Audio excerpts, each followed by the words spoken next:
Baik, bismillahirrahmanirrahim. Terkait dengan pertanyaan yang dari Telanakan tadi menanyakan tentang bagaimana agar pahalanya itu bisa sama dengan orang yang bisa membaca Al-Quran. Sebenarnya dalam persoalan fikih itu terkait dengan perempuan bolehnya menyentuh atau membaca Al-Quran, jumhur itu mengatakan memang tidak boleh. Disebutkan dari madhab Hanafi itu mutlak haram, kemudian Syafi'i mutlak haram, kemudian sebagian pendapat Hambali sedikit saja yang membolehkan. Nah, Maliki itu membolehkan dan Al-Zahiri juga membolehkan.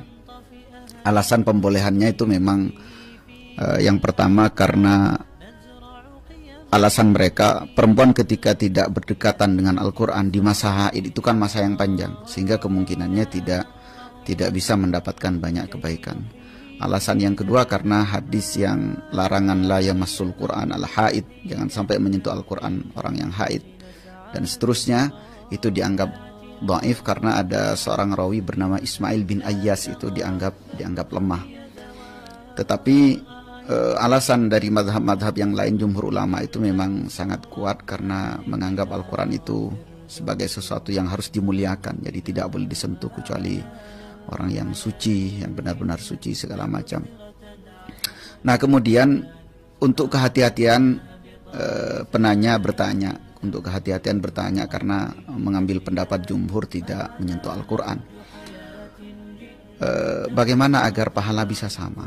Di dalam Islam selalu diberikan solusi, yaitu ketika seseorang punya niat melakukan kebaikan, tapi dia terhalang oleh udzur, dia baca Al-Quran, sekarang terhalang udzurnya karena haid, terhalang karena nifas misalnya, atau karena yang lainnya, maka orang tersebut selama niatnya masih ada dan dia biasa sebelumnya melakukan, orang tersebut tetap mendapatkan pahala yang sama. Itu berdalil dengan sabda Nabi SAW, "Idza maridal abdu aw safara kutiba ma kana ya'malu muqiman sahihan."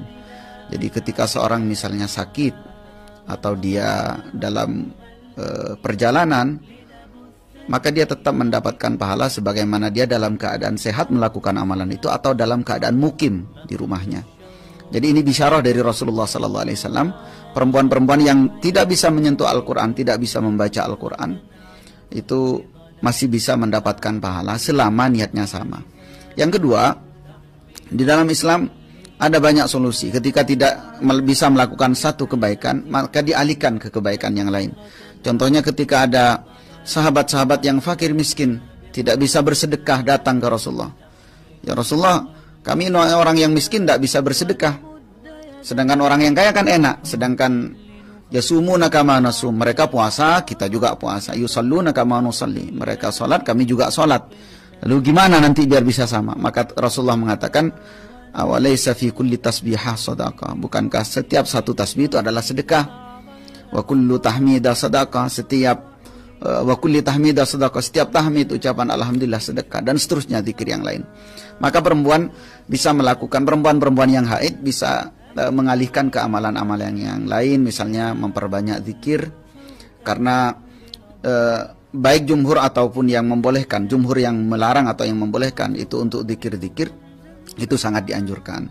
Seperti ada azkar sabah, zikir-zikir yang dibaca di pagi hari, atau azkar masa yang dibaca di sore hari, tetap boleh selama tidak terkait dengan bacaan-bacaan Al-Quran. Tetapi di sebagian mazhab Syafi'i itu kalau ada bacaan Al-Quran dan yang sifatnya pendek dan terpotong, dan itu ada di dalam zikir, maka tidak dipermasalahkan membacanya. Membaca dalam arti tanpa menyentuh mushaf Al-Quran. Dan sebagian dari mazhab Hanafi yang tadi termasuk yang melarangnya, itu membolehkan apabila perempuan itu khawatir hafalannya hilang. Jadi dia khawatir, maka tidak apa-apa, dia tetap meroja'ah, melafatkannya tanpa harus menyentuh Al-Quran. Nah, kemudian yang terakhir, bagaimana agar pahalanya bisa sama? Tentunya membantu orang-orang yang membaca Al-Quran, baik misalnya memberikan Al-Qurannya, atau memfasilitasi orang agar gemar membaca Al-Quran. Itu merujuk kepada dalil bahwa setiap orang yang membantu kebaikan, terlibat dalam kebaikan, maka dia mendapatkan pahala yang sama dengan orang yang mengamalkannya. Wallahu a'lam bishawab.